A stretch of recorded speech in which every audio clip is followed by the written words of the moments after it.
easy doses, just like those 12 steps to recovery. So he and I started the capsuling process, which lasted a day or two, and that put the tradition in its present form. Well, by this time, we'd had a lot of experience on these principles, which we began to think might bind us together in unity for so long as God might need it. And at Cleveland, 7,000 of us did declare, yes, these are the traditional principles upon which we are willing to stand, upon which we can safely commit ourselves to the future. And so we emerged from adolescence. And again, last year, took destiny to the hand.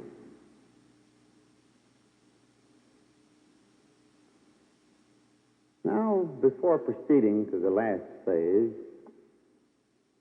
before approaching the step we are about to take, I must get back down to earth and become a little mundane. I'll introduce the subject in this way. Back in 41, when Jack Alexander published that piece, and our little New York office was hit by a bunch of inquiries, thousands of them, we realized the book sales couldn't hire the gals to answer those letters. Neither could we throw them in the wastebasket. So we went to the groups of that time and said, well, look, if you fellas would all chip in $1 apiece a year, you know, there'd be enough income down here so that we could answer these things. You don't want to throw them in the wastebasket. So the appeal was made, and the money was awful slow coming in then. Has happened since, too. And I was very annoyed. I was very self-righteous that morning. I was walking up and down the office, and I was cussing out these drunks so careless that they wouldn't send us down even $1 a year apiece to answer these frantic inquiries. And in this mood of self-righteousness, who should appear but an old friend, a slippee who never had made the program, one of my nursing projects. And I saw him in the door, and I went over and took him by the hand and drew him into my little cubicle of an office. Sure, I knew what he wanted. He was thirsty. He wanted to make a touch. At that time, I was on the Rockefeller dinner money. John D. did finally chip in $1,000 a year, and his friends a little bit more. Smithy and I were each getting $30 a week at the time. So we had $30 a week, and Lois and I had been evicted from our house. Nevertheless, I put my hand in my pocket and took out $5 and handed it to this chum of mine, who was half tight then, and who I knew would positively go out and drink the money up. You see, it made me feel so good to feel superior to those drunks who wouldn't send in even $1 a year. Oh, I felt awful good. So I went up to the clubhouse that night. Lois and I were living in one of the rooms up there next to Mulhall, that janitor fellow.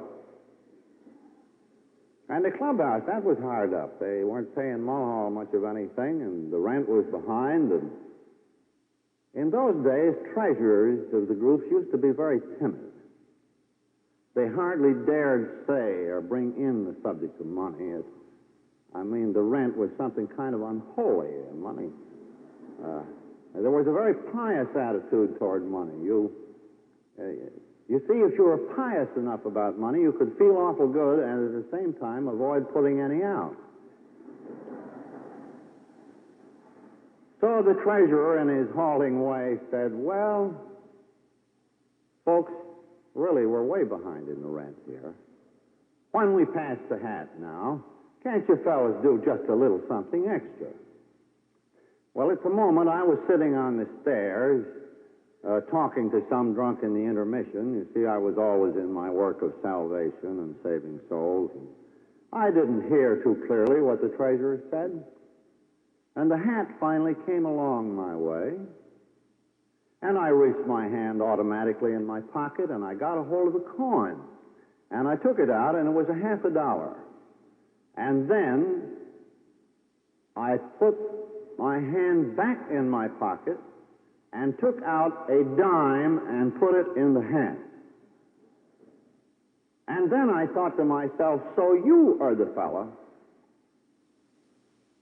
who bawled out the drunks for not sending in $1 a year, who gave $5 to a drunk that Lois should have had for groceries, and who now comes to the club and passes in 10 cents into the hat. Now, dear people, as you see, there is a collection being taken. We want to pay for the hall.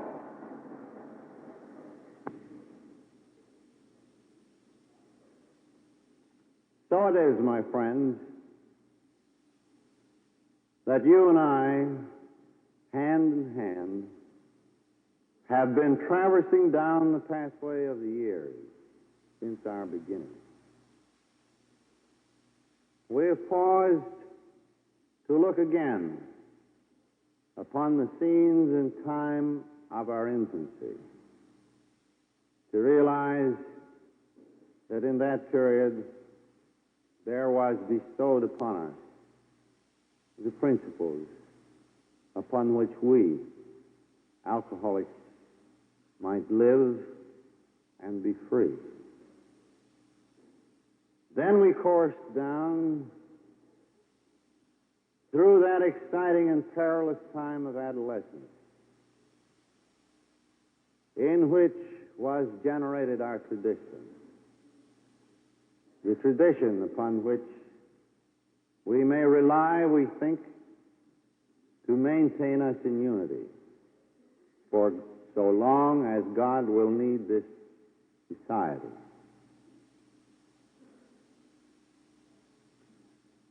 Now almost unseen, at times scarcely respectable,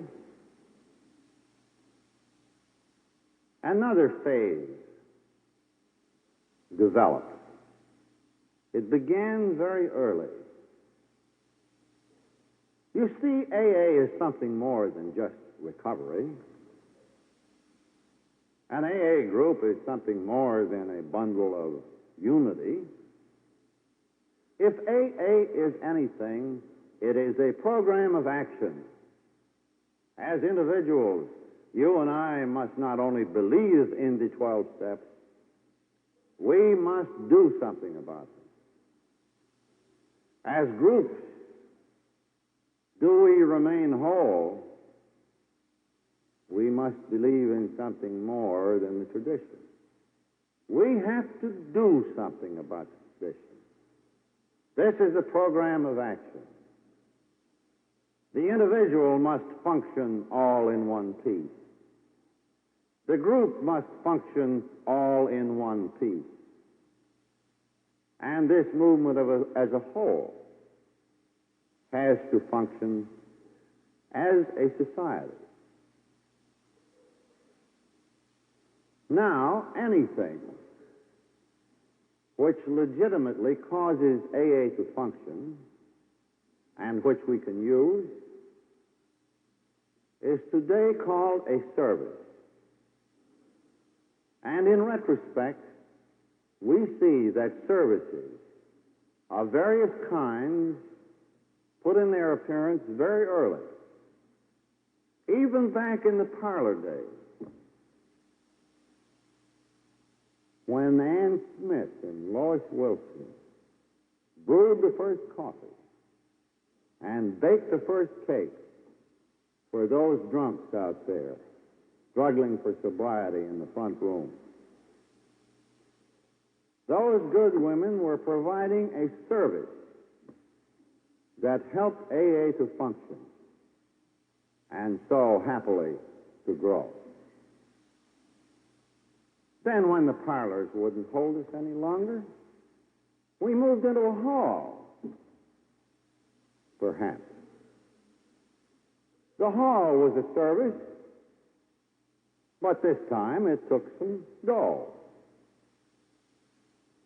So in the early groups, the founders and their friends would put the finger on somebody to pass the hat. and thus the rent was paid. As our evolution proceeded, that guy became a treasurer. And by and by, we needed a gal to write a few letters and order some books and maybe answer a phone, and she was a secretary. And then your little growing group had need to go to the ministers and the doctors. Might want to see the newspapers. In other words, there were chores, services, which had to be performed so that AA could function. So as you see, these simple chores of various kinds were done at a very early date. Well, then, as we grew and grew, the need for more of such chores became apparent.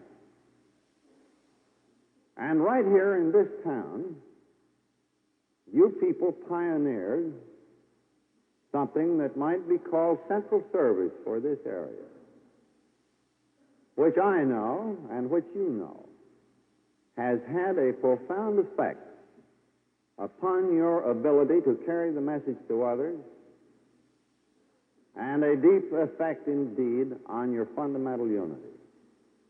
It was you people who first conceived and put into practice the idea of central service for an area.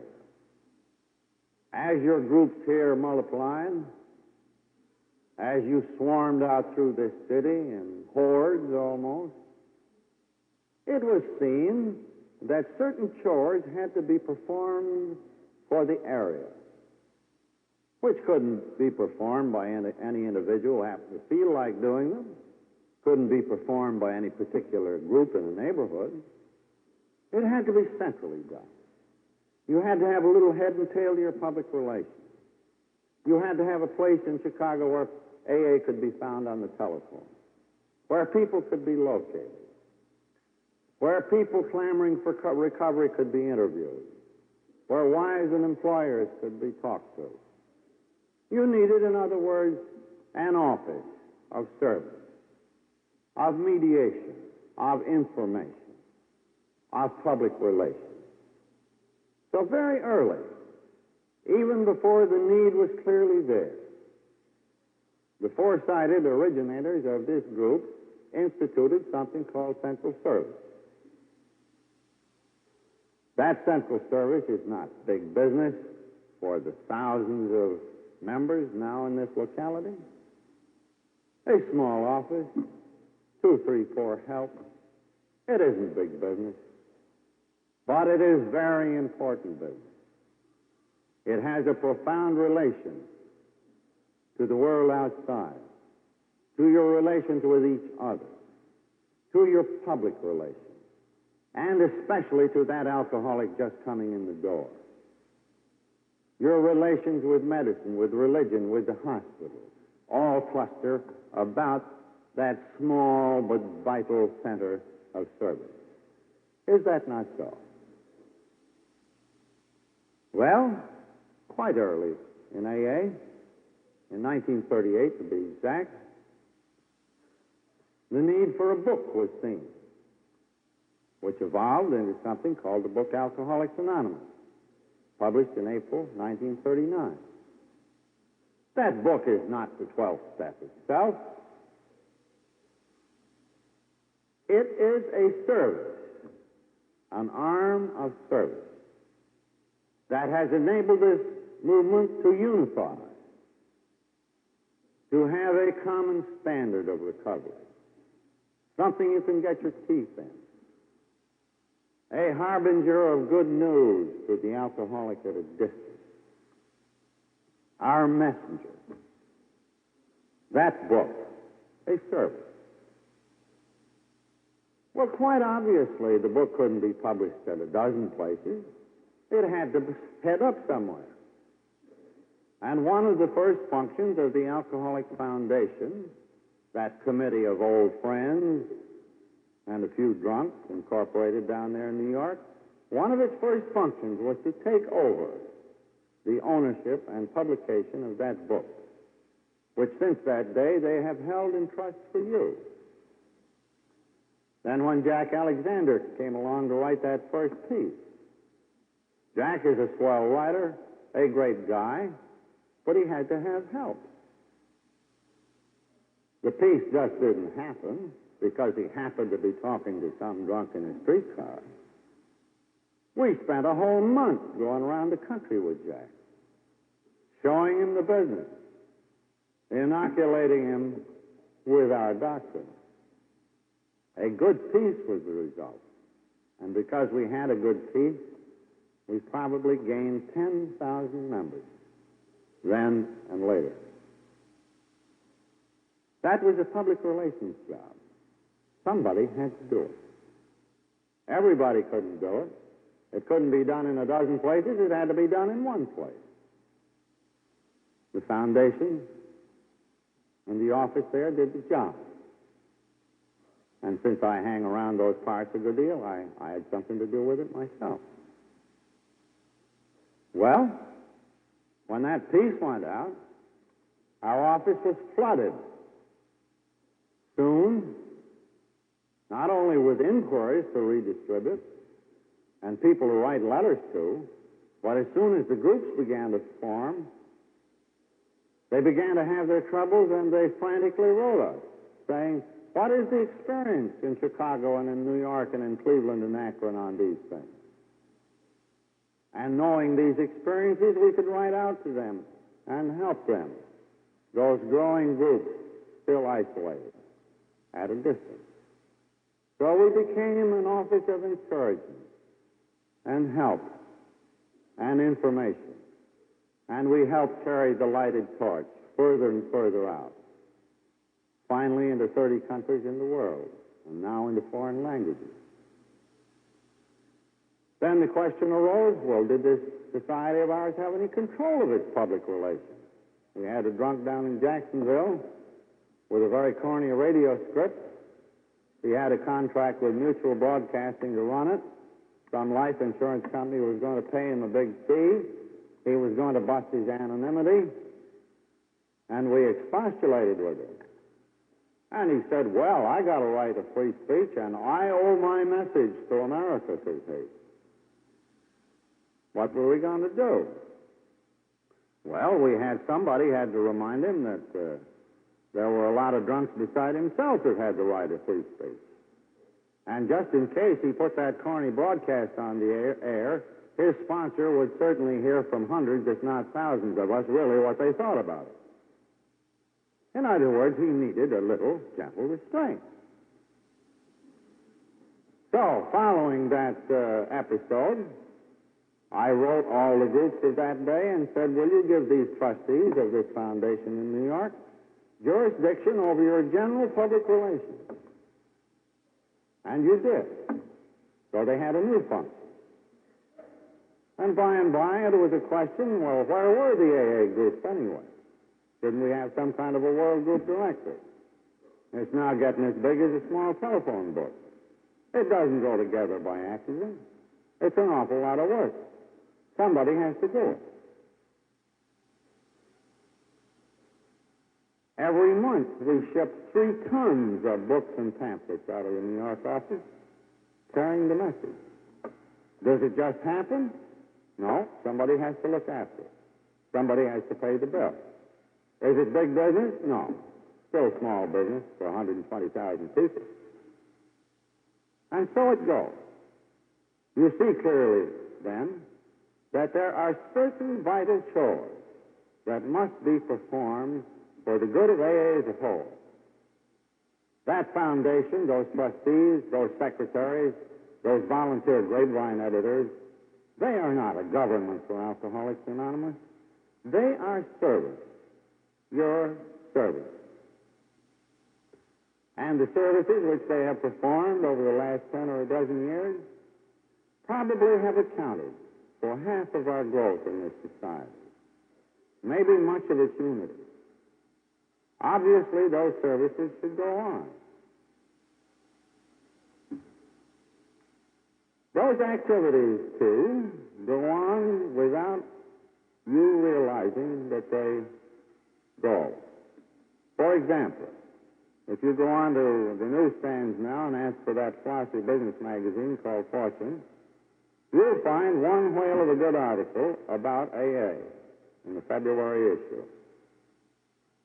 Did it just get there by accident? No. It got there to begin with because somebody, a vice president of that magazine, got a hold of the AA program himself 3 or 4 years ago. He retired from Fortune, wrote a very noted bestseller. The other day he was in Fortune's office, and Mr. Luce, the owner, came up and said, "Look, you got to do a piece about AA."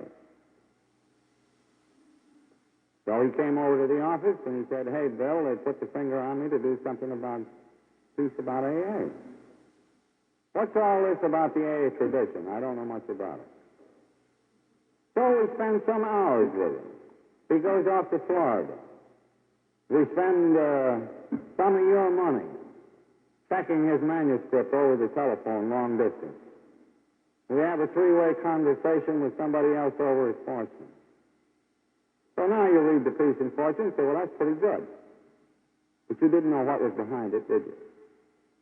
Now, that work of that kind has been silently and effectively done all these years. This movement has an impeccable relation with medicine, religion, and the general public, not only because we are worthy of it, but also because somebody looked after it, did those chores for you. So, we are now come to a point in this movement where we realize that we must have certain services that we may function, that we may remain in unity, that we may propagate, that we may remain on good terms with the general public, upon which so much depends. For example, we've been in a terrible tizzy with one of the motion picture companies, one of the big ones. One of our AAs working for the company got hold of the script of a very lousy movie. And when we first saw the script, to put it in good Anglo-Saxon, it stunk. Could anything be done about it?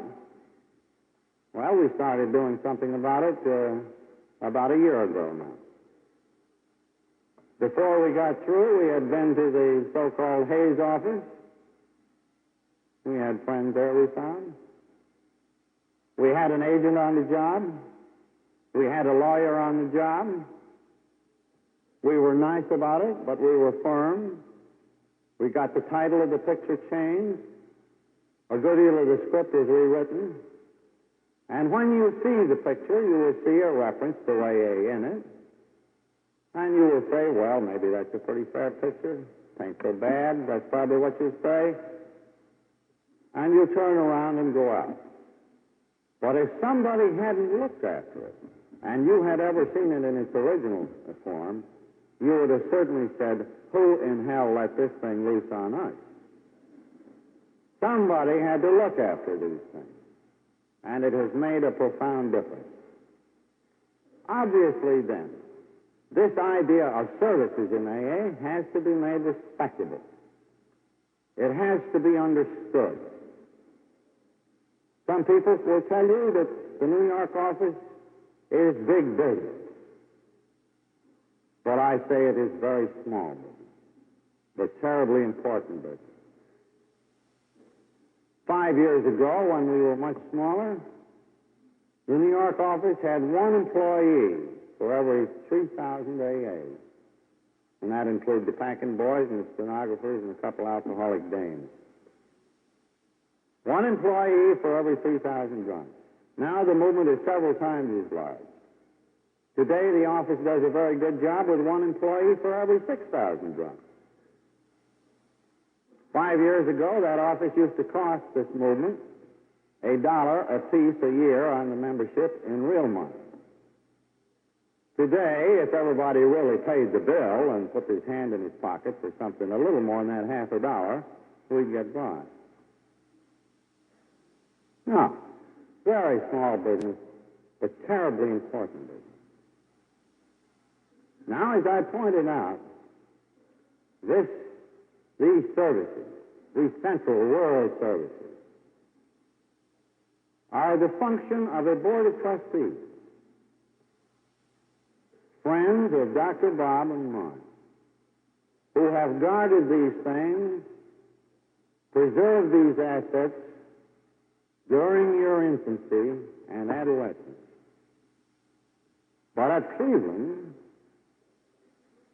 we saw that AA had grown up. It had become mature.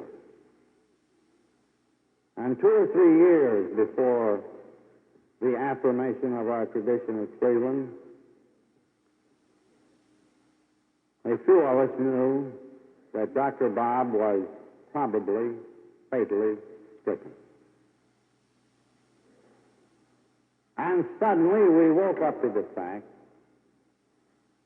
that he and I were the principal link between those people in New York who are completely unknown to you and you, who they served. And that one of the links might soon fade away when Dr. Bob passed to his father's house. Some of the rest of us who might vouch for them, not so young as we used to be. Would not this movement, therefore, wake up someday and find that those very valuable services were in the hands of total strangers? Your money, your books, your public relations, your principal newspaper, your office of propagation and mediation, in the hands of people you didn't know. You have no access to them. There isn't any linkage. The only links that you knew are gone. Then something happens. The thing collapses. Maybe those fellows make just one bad mistake. The contributions to the office dries up. There's a collapse. The collapse gets publicized in the world press. Something wrong with Alcoholics Anonymous in America. You can't imagine what consternation that would cause today if it happened in a place like England. When Lois and I were there last summer, we reenacted the whole pioneering scene of AA. They knew in a vague way that AA worked over here in the States. They'd seen an occasional traveler. They'd had a lot of comforting correspondence with our New York office. But in England, the doctors didn't know, except one or two. The Church of England was still indifferent. The public didn't know. The drunks didn't know. Nor would the London papers print anything about AA. Due to some strange British quirk, the Financial Chronicle in London was the only one that was bold enough to say anything about drunks. Now, supposing that we had a great movement problem over here that we couldn't settle because there was no cross-section of opinion. Supposing that those trustees some days made a mistake so that you lost confidence and that center collapsed. And that news got into the world press. Don't you think those drunks who don't yet know in the British Isles might turn their faces to the wall and say, oh, we had hope? My friends, supposing that AA had come to each of you 10 years late.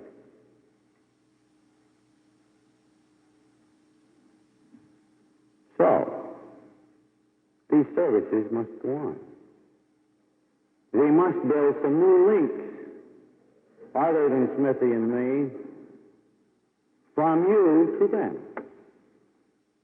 Hence, we are proposing something to be called the General Service Conference of Alcoholics Anonymous. Not a large body of people, 1, 2, or 3 at the most from every state and province, who will journey down to New York as your representatives to sit down with Dr. Bob's friends and mine, the trustees, once a year, to back them up and give them a cross-section of AA opinion, to advise them when they know not what to do. or perchance to correct them if someday they should get out of line. And see, therefore, that our lifelines to the million who don't know are preserved, that our literature remains standard, that our public relations are really looked after, that these vital chores continue to be done. That is our proposal. And that is what we mean when we speak of the third legacy. For you see, it is by the recovery steps that you have recovered, by the traditions you have unified, but only by services can we, as groups, areas, and AA as a whole, function. Therefore, not long before Dr. Bob passed out of our sight and hearing, he aided me in the preparation of this plea that something of the sort be done, and a concrete plan for accomplishing it was brought into being. So I am out among you now, asking that you take this third legacy and guard it well. And to conclude, I will read you 2 or 3 paragraphs out of this third legacy pamphlet, this plan to perpetuate our central services. The foundation wasn't well enough off to mail every member a copy, so I'm going to read briefly from this one. Yet some may still say, of course the foundation should go on. Certainly we'll pay that small expense. But why can't we leave its conduct to Dr. Bob and Bill and their friends, the trustees? We always have. Why do they now bother us with such business? Let's keep AA simple. Good questions, these. But today, the answers are quite different than they once were. Let's face these facts. First, Dr. Bob and Bill are perishable. And when this was written, we knew that he was soon to go. Second, their friends, the trustees, are almost unknown to the AA movement. Third, in future years, our trustees couldn't possibly function without direct guidance from AA itself. Somebody must advise them. Somebody or something must take the place of Dr. Bob and Bill. Fourth, Alcoholics Anonymous is out of its infancy. Grown up, adult now. It has a full right and the plain duty to take direct responsibility for its own headquarters. Fifth, clearly then, unless the foundation is firmly anchored through state and provincial representatives to the movement it serves, a headquarters breakdown will someday be inevitable. When its old-timers vanish, an isolated foundation couldn't survive one grave mistake or serious controversy. Any storm could blow it down.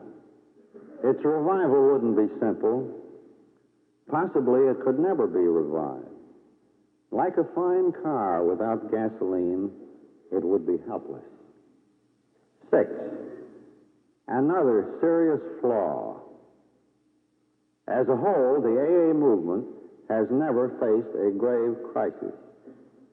But someday it will have to. Human affairs being what they are, we can't expect to remain untouched by the hour of serious trouble. With direct support unavailable, with no reliable cross-section of AA opinion, how could our remote trustees handle a hazardous emergency? This gaping open end in our present setup could positively guarantee a debacle. Confidence in the foundation would be lost. AAs everywhere would say, by whose authority do the trustees speak for us? And how do they know they are right?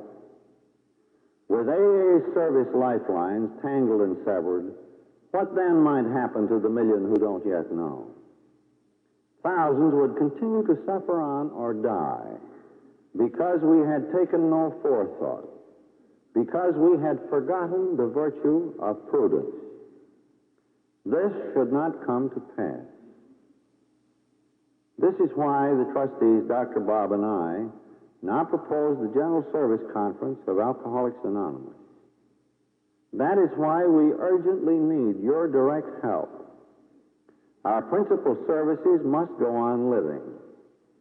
We think the General Service Conference of Alcoholics Anonymous can be the agency to make that certain. And now, to conclude, my dear friends, here is our bequest. Your third legacy. We, who are the older members of AA, bequeath to you who are younger these three legacies: the 12 steps of recovery, the 12 traditions, and now the general services of AA. Two of these legacies have long been in your keeping. By the 12 steps, we have recovered. By the 12 traditions, we are achieving a superb unity. Being someday perishable, Dr. Bob and I now wish to deliver to the members of AA their third legacy. Since 1938, we and our friends have been holding it in trust for you. This legacy is the general headquarters of Alcoholics Anonymous, the foundation, the AA book, the grapevine, and the general office. These are the principal services which have enabled our society to function and to grow. Acting on behalf of all, Dr. Bob and I ask that you, the members of AA, assume guidance of these services and guard them well. The future growth, indeed the very survival of Alcoholics Anonymous, may one day depend on how prudently you guard these arms of service in the years to come.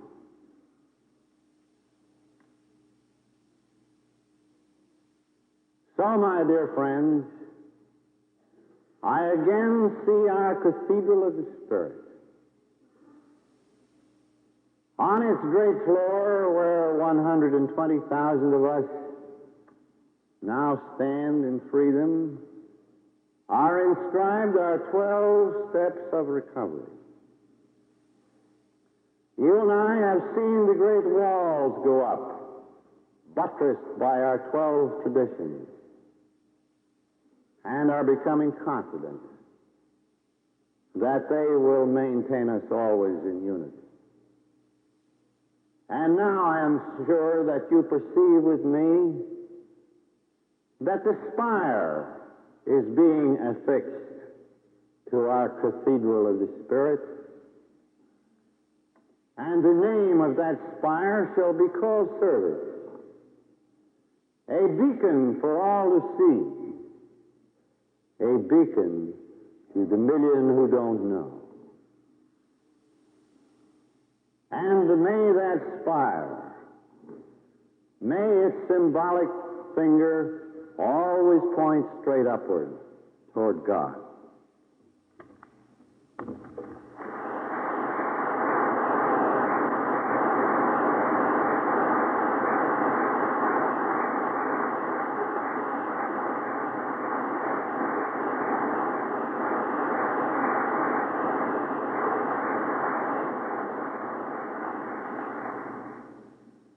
Thank you, Bill, for a most interesting and instructive talk.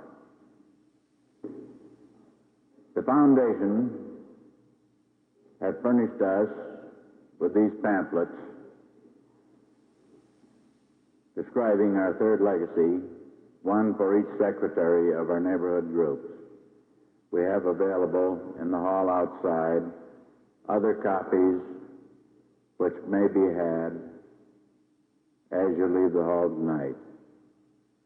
May we close this meeting by repeating the Lord's Prayer. Our Father, who art in heaven, hallowed be thy name. Thy kingdom come, thy will be done, on earth as it is in heaven.